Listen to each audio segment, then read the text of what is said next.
I don't see how you could come to any conclusion other than that there was preferential treatment. I mean, they wrote a letter exonerating her 2 months before they even interviewed her. This president is not waiting around. It's a good position to be in heading into 2018. The tree is dying, and Melania Trump agreed with the National Park Service and ordered the removal of that near 200-year-old tree. Also, if you read those headlines, they're making it seem like Melania Trump was walking around and was like, cut that down. That one. I mean, this is as ridiculous as it gets. The United States is sanctioning two it describes as key leaders of North Korea's unlawful weapons programs. The U.S. military says ISIS has lost 98% of the territory it once held. Half those losses coming since President Trump took office. What are Hillary Clinton's 2018 New Year's resolutions? Vanity Fair has a few ideas. Take up a new hobby in the new year. Volunteer work, knitting, improv comedy, literally anything that'll keep you from running again. Cheers to you, Hillary Clinton.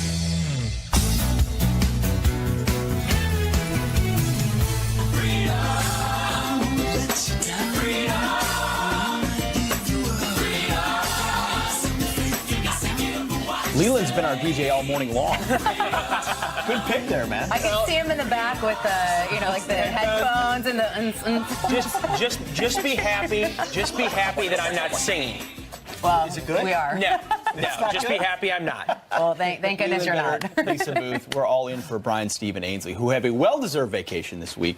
But we are glad that you're here. You're stuck with us. Sorry. You are stuck with us all morning long. And it's so cold outside, you'll be stuck inside for a while. You're right. So Brian usually says get dressed. I say don't get dressed. Stay in bed under the covers and enjoy the program. Pajamas, we'll enjoy all the it. news we can to you this morning. So, we've been covered for a long time on this program. Bob Mueller. Of course, if you turn it to any other channel, it's Russia, Russia, Russia. Bob Mueller's going to save the Republic all day long. And some have questioned, well, who's actually looking into the investigators and the investigations that have gone on for multiple years, frankly. And there was an investigation that went into Hillary Clinton's server during the election, which a lot of people felt like was not anywhere near as thorough as it could have been. Well, a headline in USA Today caught our eye this morning, and it is this. It says, the quiet probe into Clinton email investigation could be, there it is right there, the quiet probe into Clinton email investigation could be a landmine for Robert Mueller. Turns out the Inspector General, since mid-January, and we've known about this, but it's been behind the scenes, and really there's been no leaks, there's been no big conversation about it. His name is Michael Horowitz. He's been investigating whether or not the DOJ and the FBI did a thorough and fair investigation of Hillary Clinton's email and how it was treated. They've interviewed Loretta Lynch, James Comey, and what USA Today is insinuating is that there's some stuff that they've found that shows that there was a lot of bias inside that investigation. Well, and this is how we found out about the text messages between FBI agent Peter Strzok and Lisa Page and the insurance policy. That's where that information came from. And Michael Horowitz has not been afraid to take on these government bureaucracies. He's the one that called out the ATF and recommended, I think, 15 different individuals there, recommended some action for them with Fast and Furious and that botched operation back in 2012. And again, he's the one with the DEA that uncovered and went after the DEA regarding the Columbia scandal with the DEA agents and prostitutes there that were paid for by drug cartels. So he's not been afraid to go after some of these government bureaucracies. Well, and as Pete pointed out, Horowitz has been a guy who is pretty straight-laced, by the book, doesn't leak, doesn't talk. He's behind the scenes, not interested in seeing his name really, except when he testifies there in that picture before Congress. Ron DeSantis, congressman from Florida, saying what he thought the IG will find. Everything I know, I don't see how you could come to any conclusion other than that there was preferential treatment. I mean, they wrote a letter exonerating her 2 months before they even interviewed her. If you look at how they conducted her interview, it was a softball interview. You had other witnesses in the room. You remember when they bleach bit all the emails. There was never any follow-up for obstruction of justice. You look at somebody like Cheryl Mills, who said, oh, I have no idea she had her own server. And then you look at the emails where she's asking about Hillary's server. Did they pursue her for false statements? Of course not. So this was treated differently than other cases. I think the IG is going to substantiate that. Speaking of being treated differently, it will be very interesting in the weeks to come how the so-called mainstream media, the left-wing media, treats this story. They've been all over Bob Mueller, wall to wall. He's going to expose collusion to the Trump administration. What if the Inspector General, doing his job quietly, the name Michael Horowitz, will that become a household name if he reveals that a presidential candidate had a private server at her house, tried to bleach, bit, and delete emails? It was extremely reckless, is what they said. In actuality, it was grossly negligent, and it was all a cover-up to allow her to run for the White House. Because remember, Hillary Clinton was supposed to be president of the United States, not the loser. And if that had happened, we'd have heard none of this. So it'll be very, very interesting. I love it when an IG at the VA, we've had the problems with IGs not actually doing their job. When the IG does their job, you find stuff. It's incredibly powerful. And this is a really interesting article, so I recommend people reading it. And two, for the media who, clearly favors Hillary Clinton, has demonstrated that during the general election. They've been critical of James Comey previously in the way that he handled the Hillary Clinton investigation. Sure. So everyone on both political sides, as well as the mainstream media, should all be looking at this Inspector General probe and should be welcoming it, because the entire job there is to make sure that there's not bias, that these investigations were handled appropriately. So everybody should be welcoming this and should be looking to that probe to see what recommendations are made. Of course, you want to turn the page and get to a place where politics has nothing to do with why we investigate. Now, another campaign promise that this president has made was crushing ISIS. Take a listen to what the president said on the campaign trail. We will find you, we will destroy you, and we will win. I would bomb the out of them. We're going to knock out ISIS so violently and so fast. Pete, I want to ask you about this because you have served this country, and we all appreciate your service. So we've seen, 98% of the territory lost. I think it's something like 50% in the last 11 months alone under President Trump. And he's really been commended for allowing the commanders on the ground to give them more latitude in the decisions they're making, to put that power back with their commanders on the ground. So I want to go to you on this. And how impactful has that been in allowing our military men and women to just do their job? Extremely impactful. Let's say you're a captain on the ground leading a special operations group. Under President Obama, you might have to pick up the phone and ask some 25-year-old at the National Security Council permission to call in an airstrike on the enemy. Right? That's not how you fight and win wars. Under President Trump, he said, you know what, Captain, you know what, Major, you know what, Colonel, you know what, General, you get to make the call on the ground because you're the professional, you understand the enemy, and your job is to defeat them. You cannot underestimate what untying these guys' hands does. He just empowered our military to do what they know how to do. Well, not only empowered them to do it, but also backed them up once they did it. When there was the mother of all bombs dropped in Afghanistan, you didn't hear the president or part of his national security staff go, oh, well, we need to look at this. We need to investigate the decision-making. Came out full-throated support. And when it is your point, when the captain on the ground knows he has the full support of the White House, these are the numbers that come out of that. 30,000 airstrikes in total to crush ISIS. That is a lot of firepower raining down. 70,000 jihadists killed. And the numbers also speak for themselves in terms of the number of ISIS soldiers remaining in Iraq and Syria. Today, less than 1,000. Back in 2015, there were 45,000. So different now that General Milley of the Army, when he went to go do his Christmas greetings to the troops, he did it from Mosul, Iraq, which at the time, a year ago, Christmas, was under ISIS control. Yeah, I mean, imagine if we had, again, I don't want to go too far forward, President Hillary Clinton would litigate this very, very differently. And instead, you've got the caliphate defeated. Now, I think they understand. Hey, what happens next is incredibly important. Yeah. But you don't get the next chapter until you deal with the caliphate first. Well, and you deal with Afghanistan. Right. I mean, look at that ISIS-controlled territory. Leland, we've all stared at these maps for a couple of years where there's a huge swath of ISIS control. Tiny portion there now. I'm sure they'll zero in on it as well. And look, by no means is there a fight against radical Islamic extremism over. If it's not ISIS, it's the Taliban, it's Al-Qaeda. We continue to see terrorist groups pop up and spread. So by no means, is this fight over. But it is significant, and the Trump administration should get credit for their work on the ground. And most importantly, our military men and women should get credit for the work that they've done in serving our country and taking the fight to ISIS. Yeah, God bless these guys. You guys are doing it. All right, so what would have happened under President Clinton? Well, Vanity Fair has some thoughts about why that should never be a possibility in the future. Working on your sequel to your book, What Happened? What the hell happened? Get someone on your tech staff to disable autofill on your iPhone so that typing an F doesn't become form exploratory committee for 2020. Take up a new hobby in the new year.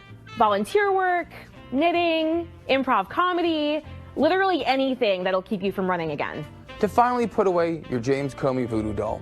Now, we all know you think that James Comey cost you the election, and he might have, but so did a handful of other things. It's a year later and time to move on. So cheers to you, Hillary Clinton. Cheers to you, Hillary.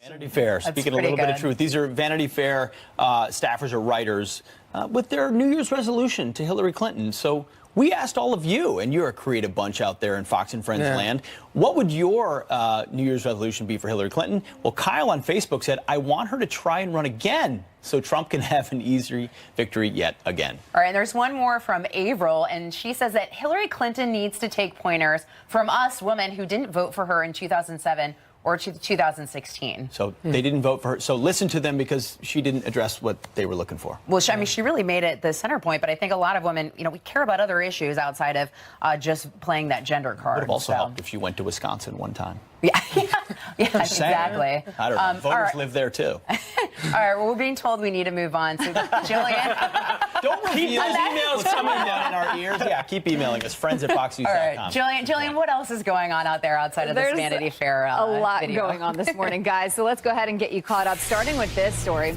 Panicked shoppers sent running for their lives after gunshots ring out right outside a Memphis mall.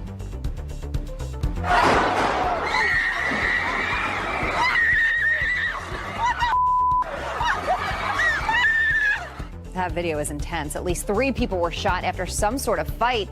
They should all be okay. 4 people were taken into custody. 3 major U.S. cities are now suing the Pentagon. New York, San Francisco, and Philadelphia claim the Department of Defense failed to report service member crimes to the FBI and federal gun background check database. Now, this comes weeks after a former airman was able to purchase weapons and launch a deadly massacre at a Texas church, despite a domestic violence conviction. The suit wants the Defense Department to fix security gaps and comply with existing laws. This is great. A police officer pulls a family over for speeding on Christmas Day. That's not the good part. This is. Instead of a ticket, the 2 little boys in the back seat got a special message from Santa Claus. You're going to pull over a black Toyota today for their speed. They're going to have 2 younger boys in the car, and I want you to give them this. Okay, but seriously, wouldn't you guys have like a heart attack when you get pulled over like that? The Tennessee officer gave the 2 boys a toy car and an action figure, and he let the driver off with a warning. Was that pre-staged, or did that just happen? I think it seems like it was pre-staged. It's kind of hard to tell, but he said, I don't know. But the car was speeding. That's what I know. The car was speeding. The car was speeding. Well, yes. then maybe not pre-staged. Maybe not pre-staged. But still, you know that feeling when you get pulled over. It's like, oh yeah. I guess it helps to have cute kids in the car, right? That's and a couple of extra. A better experience than when my mom got pulled over and I was younger, and I told the police officer to throw her, quote, in the clink. So, I'm sure Mom, she that's for you. appreciated that. Yeah, she you really did. her. Awesome. All right, it seemed like no one saw President Trump coming, except for perhaps some here. So does 2018 hold even more surprises? Larry Sabato peers into his crystal ball predictions on the midterms, who will line up to challenge the president, and more. It's okay, Leland. You can call me out by name. Plus, Rosie O'Donnell had this nice Christmas message for House Speaker Paul Ryan. Go to hell. Well, this morning, Franklin Graham is getting involved and has, I would say, probably a bit of a different message. Oh, look, my name's first. There you go. Standing here today. The most talked about movie of the year has critics calling it. In center, what will the political landscape look like in 2018? Here with his predictions for the new year, the director of the Center of Politics at the University of Virginia and the holder of a now superglued back together crystal ball, Larry Sabato. Larry, good to see you, my friend. Truism always in the midterms after a new president, his party loses seats. Does that hold true in 2018? Yes, it does, and you can take this one to the bank or, in your case, to your bookie. I think there's no question that Democrats will gain seats in the governorship, state legislatures, and U.S. House. Why? As you said, midterm election, but the second reason is they lost so much ground during the 8 years of President Obama. They have a lot of ground to make up. I think they'll make some of it up next November. Roy Moore's loss makes it now 51-49 Republicans in the Senate. Do they keep the majority? I think the Senate leans Republican in November simply because of this. You have 26 Democratic seats coming up, including 10 of them in states President Trump carried. You have only 8 Republican seats, only 8 seats for the Republicans to defend. That gives the Republicans a big edge there. Am I saying they can't blow it? Of course they can blow it. But starting out, they've got a big edge. Yeah, John James of Michigan, who's taking on one of those Democrats in Trump states, on with us a little bit later. The Senate's so important, Larry, because of a possible Supreme Court opening in 2018. Who would be the names to look to? Well, this is a perennial.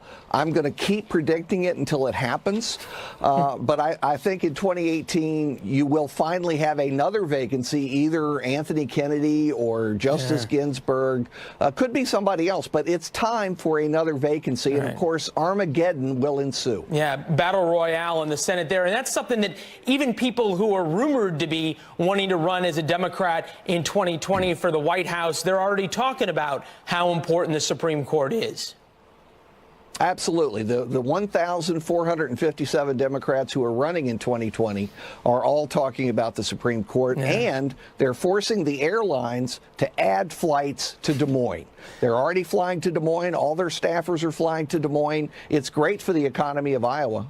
Yeah, it was great for the economy for Iowa and for all those fried pork chops that they have there. You know, you got so many Democrats running, and then you look at a place like Russia where, shockingly, there is at least one person now taking on Vladimir Putin. I know your specialty is American politics. Any predictions, though, of if Putin has a chance at re-election? Look, in my field, you have to stick your neck out, and I'm going to stick it out. I am predicting that the Russian election leans to President Putin. I believe he's likely to win in March, but I'm putting it leans. We could pull it back, but it's leans Putin. All right, we're marking the tape on that one, Larry. Thank you, sir. Always good to see you.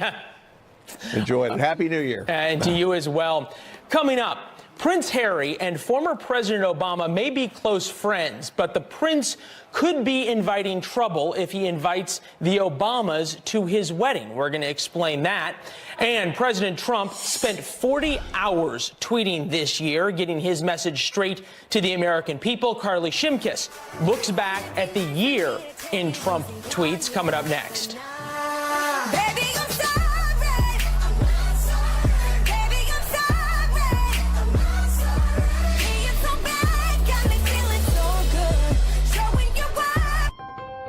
Hurry, it's the final days of the Ford year-end sales event. It's your last chance of the year to get our best offer of the year. It's here time now for your news by the numbers. First, 20%. That's how much NBA ratings jumped this Christmas compared to last year. But the NFL saw a ratings slump. The primetime Eagles versus Raiders game was down 9% compared to an average Monday Night Football game this year. Next. $643 million. That's the combined jackpot for both Mega Millions and Powerball. Powerball's next drawing tonight, Mega Millions on Friday.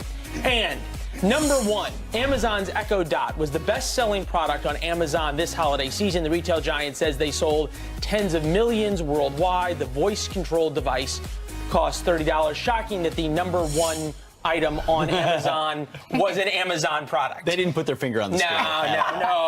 No. All right. Well, for President Trump, 2017 has been the year of tweets. This after he promised to tone down the tweeting during the 2016 campaign. You know, I tweeted today, @RealDonaldTrump, I tweet. And that's, you know, it solves it.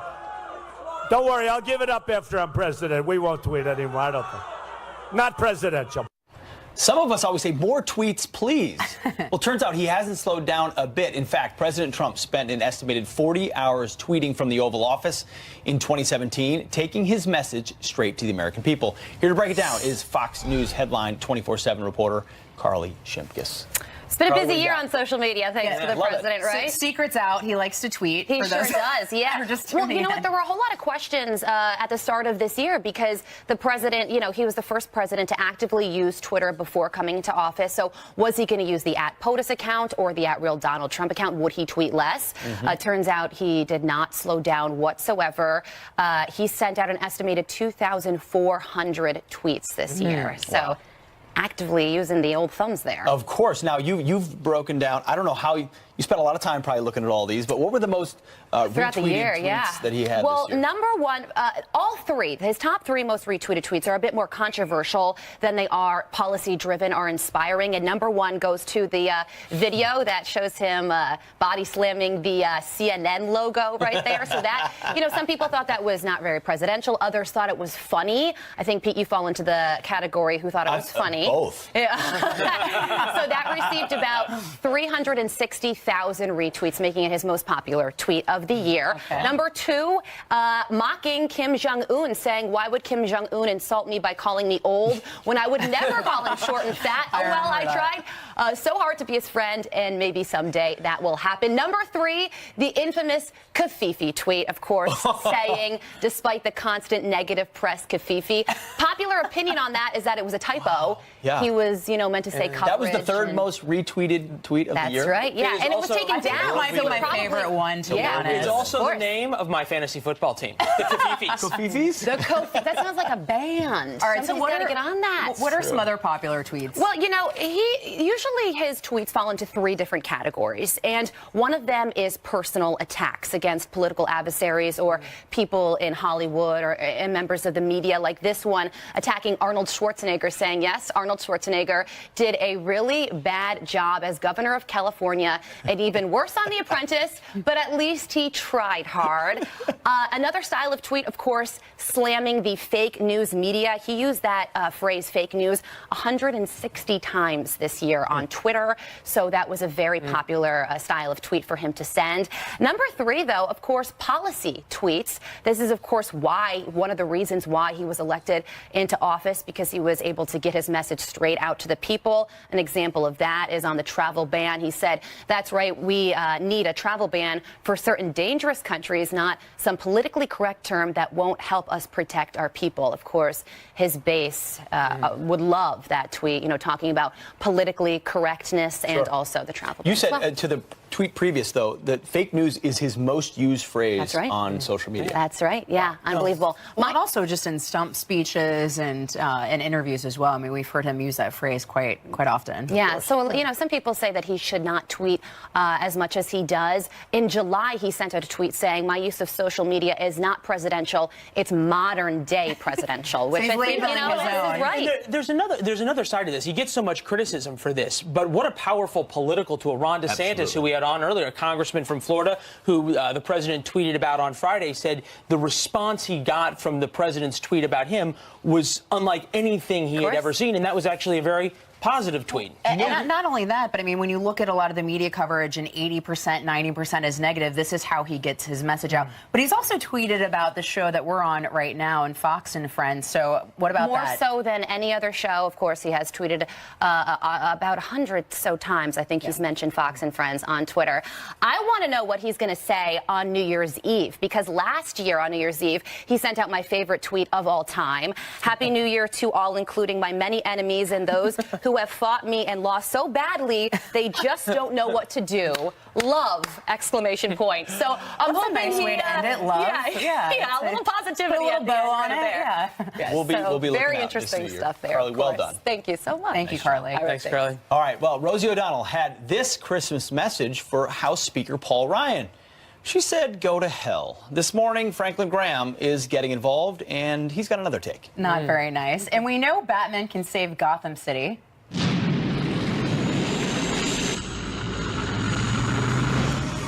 But would the world be better off without him and every superhero? I can't believe that. One scientist says yes. Seriously, I can't believe that, though. Yeah. Stay tuned. Carbon footprint is just too big.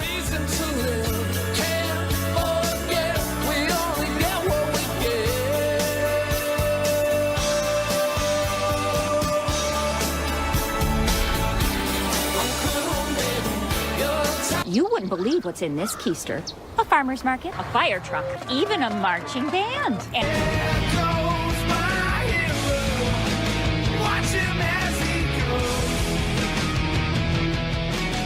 Now, I would have picked this song. I do love the Foo Fighters. This is Pete's I didn't even playlist know we we've had a moved on to. superhero graphic, but look at these couple of these superheroes. You recognize them: Batman, Flash, Superman, obviously. Spider-Man. We think of them as folks that are here to save the day, but some academics, specifically at Stanford, feel like they're actually a This threat is to just us. too crazy. I This is can't. amazing. So a Stanford University geologist, his name is Miles Trayer. He has done a study to figure out, and he's determined that superheroes. I bet he got a grant to do this, right? Apply for that He has grant. too Probably much a federal time on grant. his hands. Aren't there other things to study? Superheroes, they use too many fossil fuels, and Earth would be better out. That's not true. Without them. We need them. Yeah, What apparently. would Gotham City do without Batman? let's dig into this research. It's really riveting. To run the speed of light, the Flash would need to consume 59 billion calories per second, the rough equivalent of a 12-foot tall hamburger every week. That adds up to nearly 90 million pounds of carbon dioxide per year. And meanwhile, flying alone. Yeah, this one I like. It's a travesty. Batman. What would he burn? He would burn the fossil fuel equivalent of 344 plane rides from New York to San Francisco to fly. But this is what I think this researcher really misses, is the good parts of superheroes. Because if they could do all these Saving lives, right, but we could fighting bad guys. Okay, send Superman over to North Korea. He'll take out Kim Jong-un. Yep. That's not worth 3superman plane rides. Think about how many There you go. B-52s we'd have to send and how much Right, carbon exactly. dioxide they Yeah. would push out into the Give atmosphere. Rocket Man a taste of Superman. Of Superman. How much Batman is even. this is an unbelievable display of Too much why time on your academia hands. is not relevant at all. Yeah, and we had some thoughts on this, obviously, but we would love to know your thoughts. Friends at foxnews.com. Do superheroes have a place that is either better or worse for humanity and the environment? Some commentators. And by the way, we think that your feelings are probably about as relevant on this as a Stanford professor, perhaps even more. It's like Bill Buckley said, he'd rather be governed by the first 100 people in the Boston phone book than the Harvard faculty. It's because very little common sense actually exists I there. think that applies here. A commenter said the Batmobile is definitely not a hybrid. I mean, that's a big problem. But Why what is it if not you a could? What hybrid? if you could make it electric? Then this guy would love it. He would love it. Yeah, he'd be all about saving the day. Let us know. Friends at foxnews.com. Should Superman stop saving the world and Spider-Man stop, this thing, apparently He's that shitting takes. out the spider web. What would that What's he take? doing? Yeah. Well, we've got a superhero. How do you in the make studio. that more carbon efficient? I don't know. It's like recycled web, maybe? There is another superhero who does not. I'm pretty sure that you do not consume a 12-foot hamburger every day, Jillian, as evidently Batman or Although we Flash. wouldn't judge you if you did, because hamburgers are delicious. A lady never tells her secrets, okay? All So right, that is true. something I'm never going to admit to, guys. But good morning to you. Let's get you caught up. And how about this? Prince Harry may actually be banned from inviting the Obamas to his royal wedding. British government officials reportedly fear an invitation may cause tension in the White House, since it's unlikely President Trump will be invited. This as a new excerpt is released from Prince Harry's BBC radio interview with Obama, the former president slamming President Trump's use of social media, but without actually naming him. One of the dangers of the internet is that people can have entirely different realities. They can be just cocooned in information that reinforces their current biases. Prince Harry says his wedding guest list is not yet finalized, so we'll see. Evangelist Franklin Graham slamming Rosie O'Donnell for attacking House Speaker Paul Ryan on Twitter. Responding to a video posted online, Rosie wrote, quote, "Paul Ryan, don't talk about Jesus after what you just did to our nation. You will go straight to hell, you screwed up fake altar boy, #JudasMuch." While Graham had no time for her attack, writing on Facebook, quote, "Rosie, you don't have the keys to hell, but I know the one who does." Disney World hotels are doing away with the Do Not Disturb sign. Instead, guests at the Grand Floridian, Polynesian, and Contemporary resorts will get room occupied signs. An employee is also required to enter every room once a day. Disney is expected to roll out the new security measure at all hotels in the coming weeks. Now, it's unclear why, but many people suspect it's in response to the Las Vegas massacre, where a gunman launched his deadly attack from a hotel room. All right, this is what true love looks like in the 21st century. Check it out. Taylor Burkhalter posting these photos of his very patient dad rearranging the living room furniture so his mom could make a fake snow angel and share it with her 29 Instagram followers. From the looks of it, Dad, doesn't seem to be too thrilled to be helping. Mom, on the other hand, was very happy with her finished product. I think that's great, and I think her 29 followers probably love it, guys.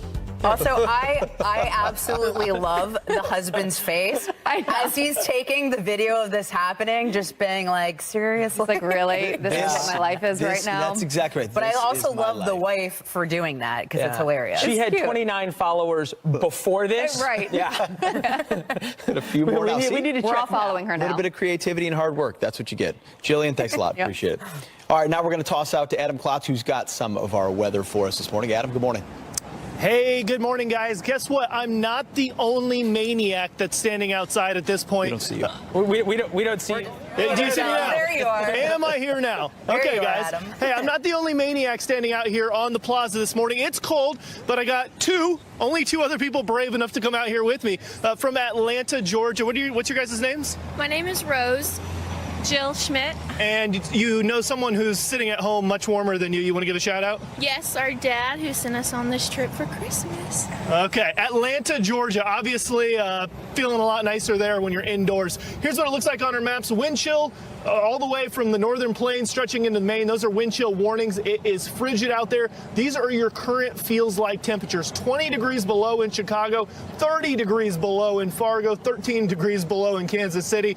It's a balmy, 3 here in New York City. So we've got it nice. Here's what it looks like. Actual temperatures, no longer wind chill. Those are some of the actual temperatures out there, down into the -15 to the -25. It is really cold out there, guys. So maybe we shouldn't be complaining too much. Back to you, I guess. I'm going to run inside here any second. You know, Adam. Take you back so I can get indoors. What your friends have behind you, Adam, is hats as well that you don't have. Mm-hmm. Oh, Adam's gone. He got too cold. Also, go Dad, who sent his daughters here. Very good. All right, still ahead. We're just a couple of days away from the new year, and it may bring a new bombshell. There's a big headline that could have major implications for Hillary Clinton. That's right. Plus, this Army vet is looking to do something that hasn't been done in decades: unseat a Democratic senator in the state of Michigan. And he joins us live next.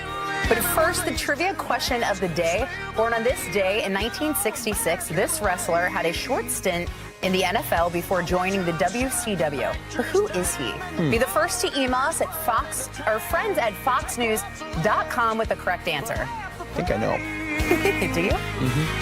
We can't stand by, just let it fade away. Donald Trump. The car there is a clue, but now insiders claim the Michigan Senate race may be one of the toughest ones for 2018. Our next guest, this conservative outsider, he's looking at the race, and he's in the race. He's an Iraq War Army veteran running to replace Democrat Debbie Stabenow, and says his message is what Michigan needs to hear. Joining us now is U.S. Senate candidate and combat vet John James. John, thanks for being here. So tell us why President Trump wins Michigan. It has not been a friendly place for Republicans. Tell us why it will be in 2018 in your estimation.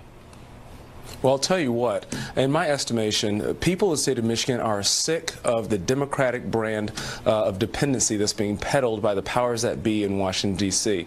And right now, the message is really resonating because people in the state of Michigan, really nationwide, the message is really resonating. A conservative outsider who understands national security from a strategic to a tactical standpoint, understands what it takes to keep Americans safe because he's actually done it before. And somebody who actually understands what it takes to create economic opportunity because he's actually created businesses. He's actually created jobs and understands the nuances thereof. And having somebody with these disciplines, this real world, real life experiences, fighting for Michiganders from east side to west side, black and white, left and right. These are the skill sets that we need. And I need your support. Take the fight to Washington. Please go to johnjamesforsenate.com to learn a little bit more. John, I'm interested as you head through Michigan and you talk to folks, many of whom would have voted for Donald Trump because he won the state of Michigan. What things that he has done are they happy about that or upset about that they want you to bring to Washington and to deal with in Washington if you get elected to Senate? I will say it very clearly. Results, not rhetoric. That is what the people of the state of Michigan want, and that is what they are doing with the grassroots support. Results on what? Give me specific policy things that you're talking to folks that really resonate in Michigan. Of course. The biggest thing is tax reform, and tax reform got done. Our president has kept his promises to the American people, and he's delivered tax reform and signed into law before Christmas. And this is a massive Christmas present, not just for the middle class, who will experience more choice. For example, the 529 plan now applies at K through 12, not just in college. And when you give parents choice, you give children a chance in the state of Michigan, repatriating trillions of dollars from overseas and millions of jobs back, manufacturing jobs, great jobs here in the state of Michigan. That really affects. And Chuck Schumer and Nancy Pelosi and Debbie Stabenow have been fighting that every step of the way. And Michiganders are tired of partisan politics and want results, not more rhetoric. Well, if they're tired of partisan politics, they're going to get a whole lot more of it in this potentially after 2018. I mean, the balance of the House, the balance of the Senate are at issue, and the resist Democrats have said potentially impeachment is on the table. Based on what? We're not quite sure. Your opponent, Debbie Stabenow, has been a reliable vote for Democrats. What is she running on? What is she telling the people of Michigan? Well, right now, all I can tell is the entire Democratic Party is not a party for. They are a party against. And they really don't have an identity, as far as I can see, other than impeach Trump. It's the one thing that unifies them.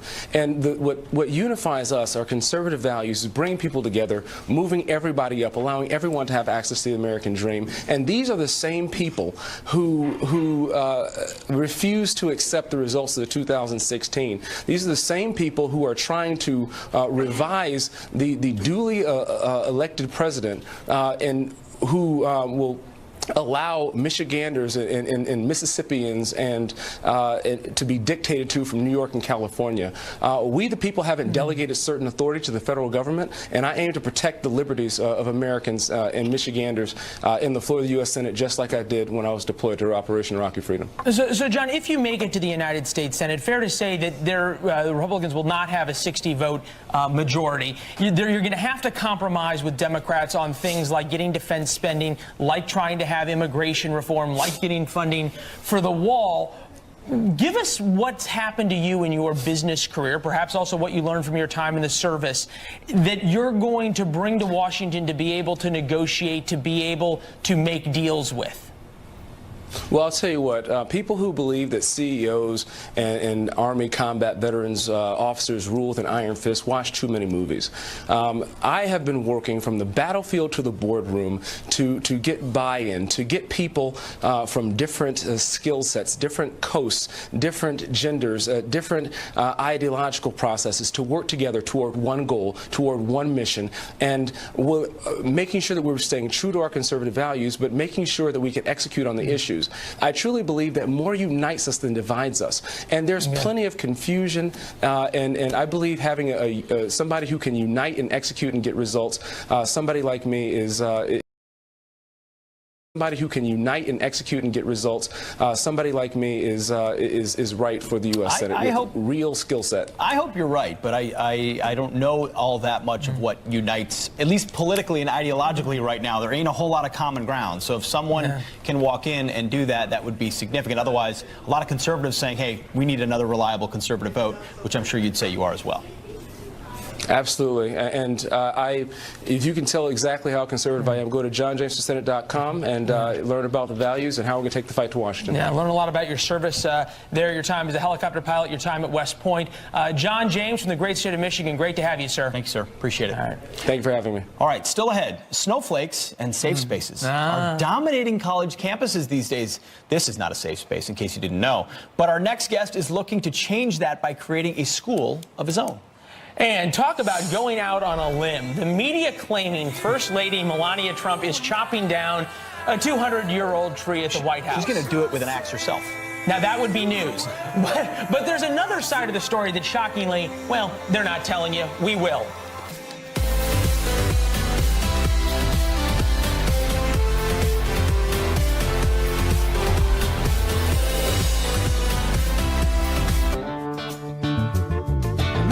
Now, time for the answer to the trivia question we brought you earlier. The answer to today's question, Bill Goldberg, the former WWE champion, turns 51 today.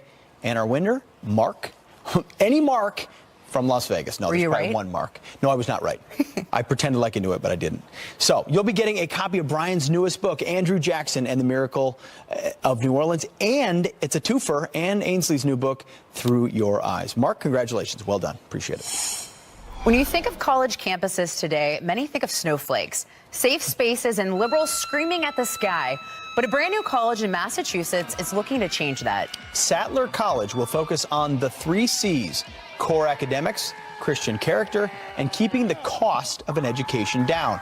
Joining us now is the man behind the college, investment fund manager Finney Coravilla. Finney, thanks for joining us this morning. So a lot of us look out at the wasteland of higher education these days and say, where do I send my kid, or where do I donate my money? You instead stepped up and said, I'm going to create my own school that reinforces the things we're missing in our culture today.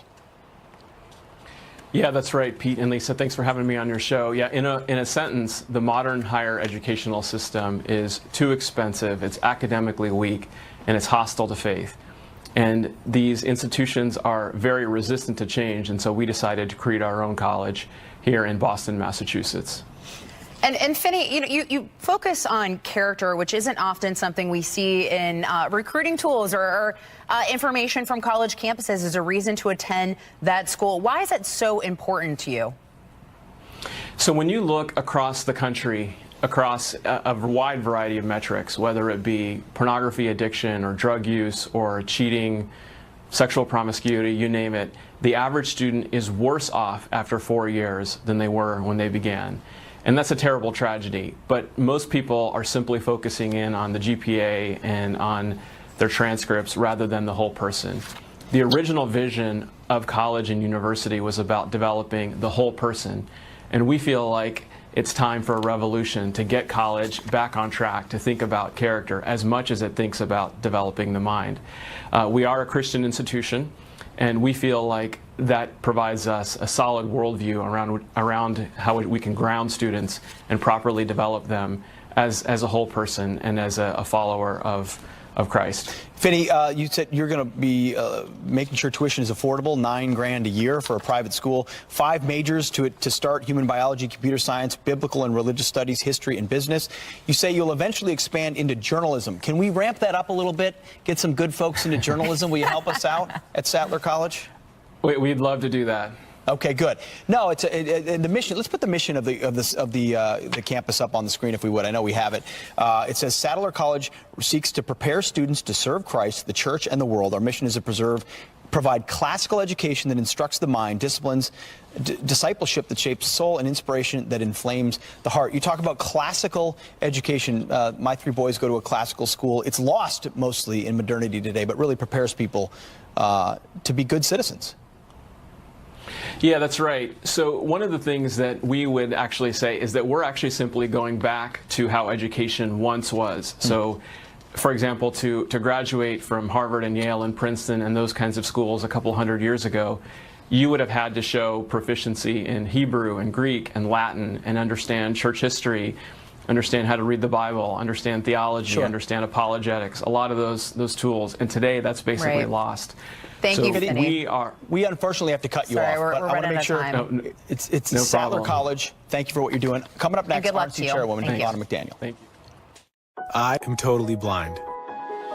And Non-24 can make me sure. And whether or not Hillary Clinton got special treatment. Everything I know, I don't see how you could come to any conclusion other than that there was preferential treatment. I mean, they wrote a letter exonerating her 2 months before they even interviewed her. The tree is dying, and Melania Trump agreed with the National Park Service and ordered the removal of that near 200-year-old tree. Also, if you read those headlines, they're making it seem like Melania Trump was walking around and was like, cut that down. That one. I mean, this is as ridiculous as it gets. This is great. A police officer pulls a family over for speeding on Christmas Day. Instead of a ticket, the officer gave the 2 boys a toy car and an action figure, and he let the driver off with a warning.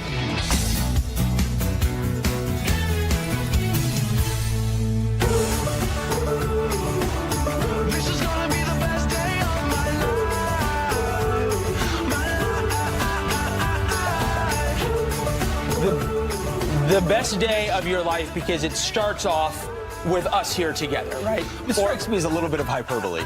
best day of your life? Well, I was just coming off of the song. You mean these guys? I know, which is a good lead, but Leland maybe likes hanging out with us. I mean, hanging out with maybe like clearly. your like wedding day or birth of child or other things. I haven't had any of those Pete, yet. this is the best day of your life. Embrace it. So my bar's pretty me low, neither. okay? We're done here. Or graduation from college. Rub it in, why I don't you, really remember Pete? that. Okay. Yeah, why don't you rub it in, Pete, that Leland and I haven't experienced these highlights of life. It's coming. It's all coming. I've had too many highlights. Lowlights, highlights, they're all there. We're in for Brian, Steve, and Ainsley this morning. Leland Vittert, Lisa Booth. We're happy to be here. We're great to have you. It's the 8 o'clock hour of Fox and Friends. We've already done 2 hours of news, but a lot of you are probably still waking up, and so we're going to bring you some big news this morning. A lot of stuff going on. In fact, if you've been watching this channel or some of the other channels that the president likes to call fake news or very fake news. Oh, don't do that. Stay tuned here. Oh, yeah, that's right. Stay tuned right here. You've seen wall-to-wall coverage of Bob Mueller's special counsel. Russia, Russia, Russia. Who will be under the microscope next? The investigation that seems to be ongoing and never ending. Well, a headline in the USA Today reveals something that not a lot of people knew about, but has been ongoing for a long time. Take a look at this headline in the USA Today. It says the quiet probe into Clinton email investigation could be a landmine for Robert Mueller. So we've known about this, but it hasn't been publicized. In the middle of January, the Inspector General at the Department of Justice started and opened an investigation that's now been going on for almost a year into how the FBI and DOJ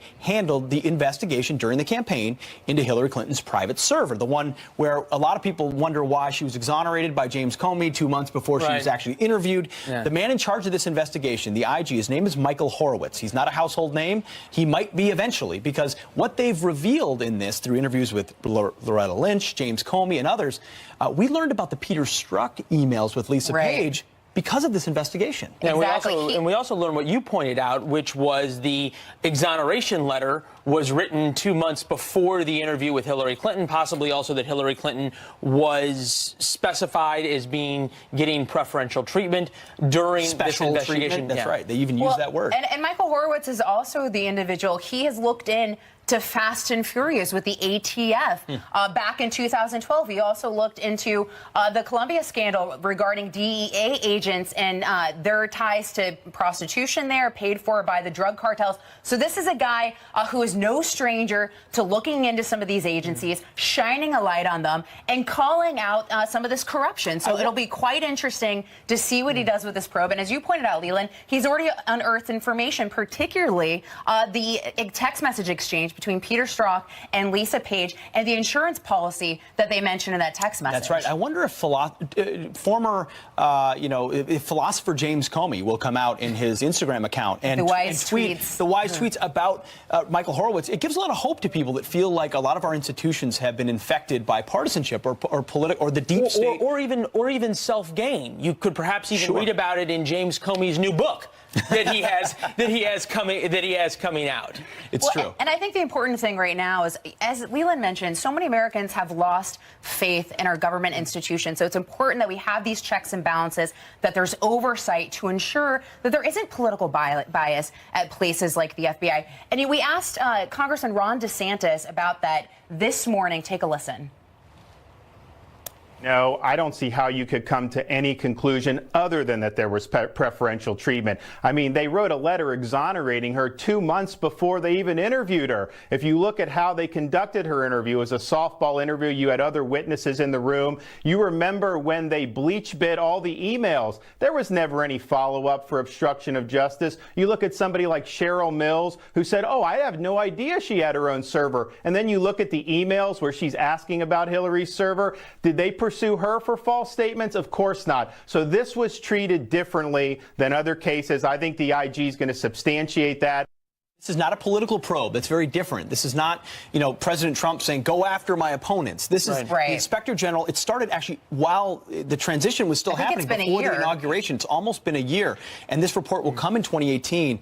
Keep an eye on this. Michael Horowitz and this DOJ Inspector General. Bob Mueller's all the rage right now, but this may be the investigation that exposes what actually happened. We also asked the congressman if he's running for governor, but he would not. It was a Leland tried to get it out of him, but he wouldn't. down in middle and middle. Play ball. But something that Ron DeSantis, the congressman you just heard from, has talked about a lot is the issue of North Korea. New sanctions on North Korea by the U.S. Treasury in the past couple of days. The big UN vote with Nikki Haley when she got 15-0 at the Security Council for new sanctions as well. But despite all that, the Washington Post, as they're doing their winners and losers at the end of 2017, they say this: for North Korean leader Kim Jong-un, 2017 has been a very good year. It all depends how you look at it, right? I mean, 2017 was the year where he had 25 years of runway in that rogue country to develop missiles, develop nuclear capability, to hold tests that they were never held accountable for, to hold, in previous administrations, held talks that led nowhere while they dithered toward a nuclear weapon. Well, here they are in 2017, the administration taking it very, very seriously.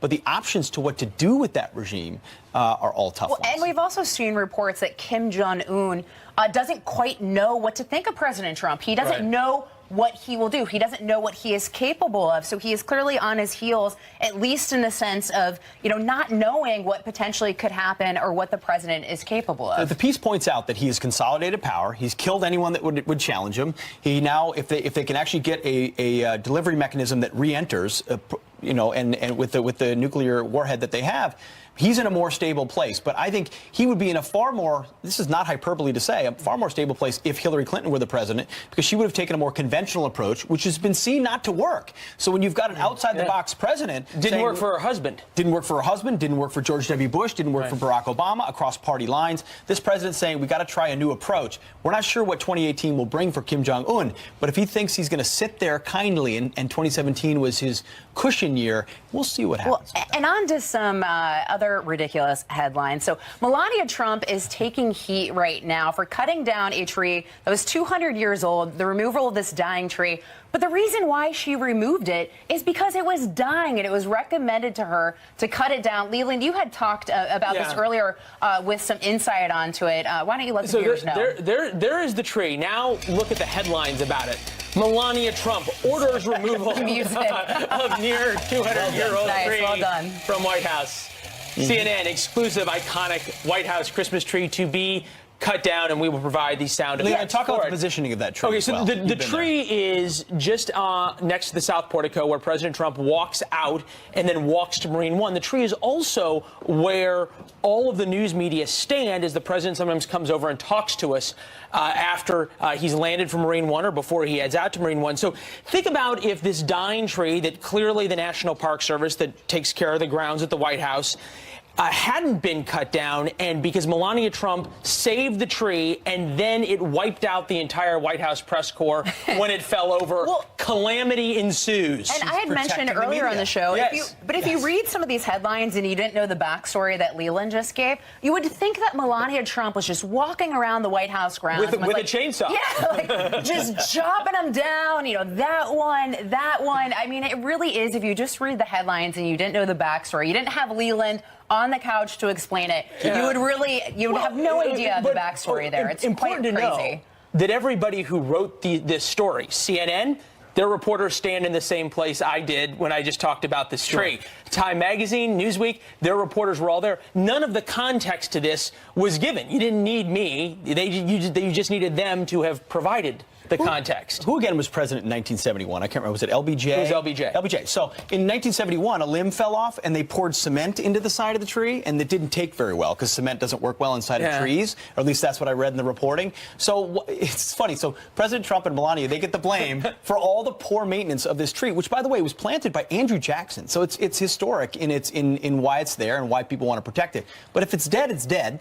Well, it may not be totally dead, though, because we'll follow hashtag Treegate for the next couple of 100 years. They're going to take some seedlings out of this tree and try to plant it again. So maybe in 200 years, they will be talking about the tree that was planted during the time of Donald Trump. And planted by President Trump. So now they get to cover that in the years to come. The Trump tree will be there forever. The gift that keeps on giving. Trump tree. I love it. I love it. All right. Jillian, you've been following that. Did you guys wake up this morning and think, we're going to talk about a tree for 10 minutes? Because that's how much time has been spent on a tree. I hoped for it. You hoped for it. Good one. Okay. Good morning, guys. She's an arborist at heart. Good morning to you as well. Let's get you guys caught up on this bizarre story. I'll tell you what happened. A plane was well on its way across the world, and it's forced to turn around when a passenger actually gets on the wrong plane. This wasn't discovered right away, though. Pilots flying back to Los Angeles 4 hours into the 11-hour journey to Tokyo. Model Chrissy Teigen and her husband, singer John Legend, were on board, documenting the trip on Twitter, writing, "They keep saying the person had a United ticket. We are on ANA." So basically, the boarding pass scanner is just a beep-doop machine that makes beep-doop noises that register to nowhere. That's what Chrissy wrote. Airport police say everything's been straightened out. An investigation is underway. Panicked shoppers sent running for their lives after gunshots ring out right outside of a Memphis mall.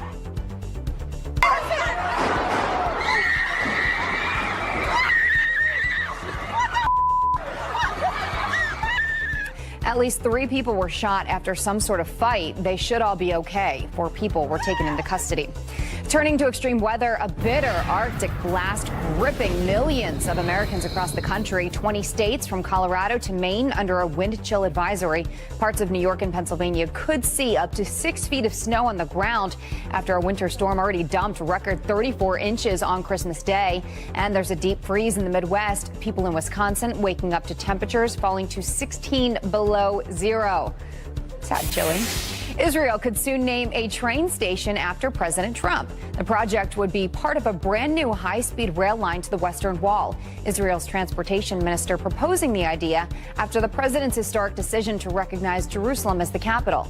In May, the commander-in-chief became the first sitting U.S. president to visit the Western Wall. The project would take 4 years to complete if it's approved. So look at your headlines. I will send it back to you guys. There you Jillian. go. There you go. Thank Small you. correction, too, before the tweets come in. We note that it was actually Richard Nixon who was president. Which you've already gotten a Yes. text message Yeah, about of it, right? course. Oh, no, yeah, I got a text message from my dad, so we, there you go. Keeping us honest. The There you go. IGs of Good. Fox and Friends, keeping us honest, indeed. I like that. My dad would appreciate that. All right. The liberal media already writing the script for the 2018 midterms. So do Democrats really have the advantage they're talking about? We're going to ask a woman who's going to be helping on the Republican side, the RNC chairwoman, coming up next. And pop quiz, what do Gandhi and New York City's uber-liberal mayor, Bill de Blasio, have in common? Apparently everything. Just ask Bill de Blasio himself. He'll share.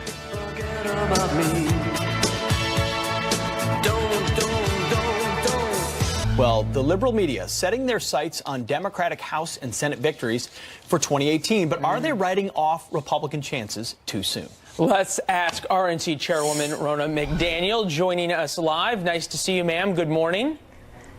Good morning. Great to see you. All right. So fair to say, historically, the party out of power and certainly out of the White House has the upper hand midterms 2018. Do you guys feel that's true this time, or are you going to buck the trend?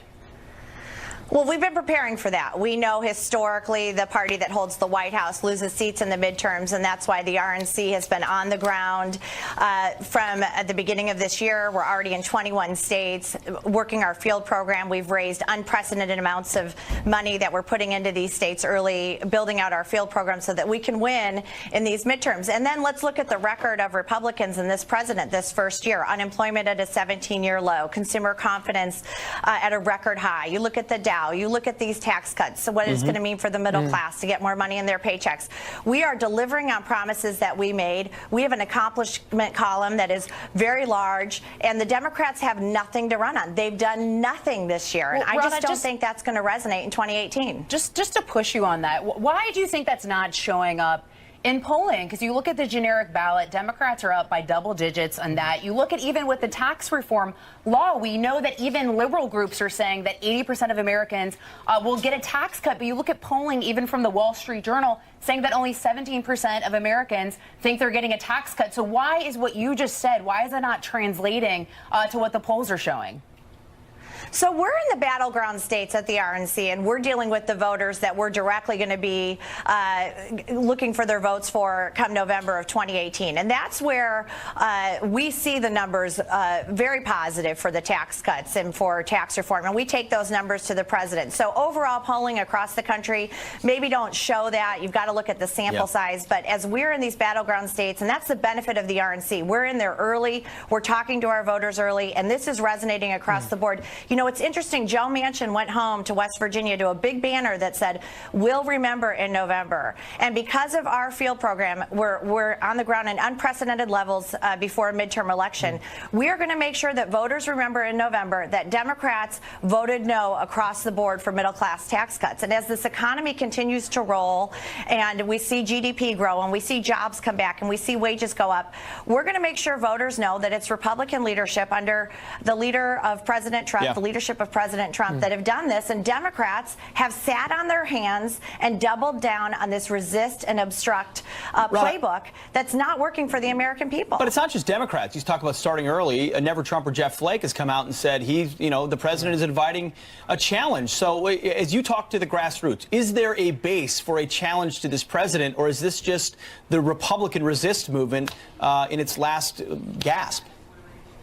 The base of our party is so pleased with the president right now. This year of accomplishments, this year in review. You look at the judicial appointments. You look at what he's done for veterans. Our military is getting a pay raise for the first time. Our country is safer. Our economy is doing better. Jobs are coming back. Wages are going up. I just can't imagine anyone running against a record like this. And this is just the first year. Imagine where we'll be next November as we see our economy continue to grow under the great policies coming from Republicans. And we have to leave it right there, but the fundraising numbers have shown that as well, as the RNC has dramatically outraised the DNC as well. Ronna McDaniel, thank you very much for being here. We appreciate it. Good to see you. Thanks for having me. You got it. Well, first he turned California into a sanctuary state. Now Governor Jerry Brown is pardoning 2 immigrants who were convicted felons. The son of our next guest was killed by an illegal immigrant in San Francisco. He's got a message for the governor. Just heartbreaking. And then President Trump's tax cuts already paying off. A new study says that 143 million Americans will pay fewer taxes next year. Grover Norquist is here to react and break it all down for you. Stay tuned.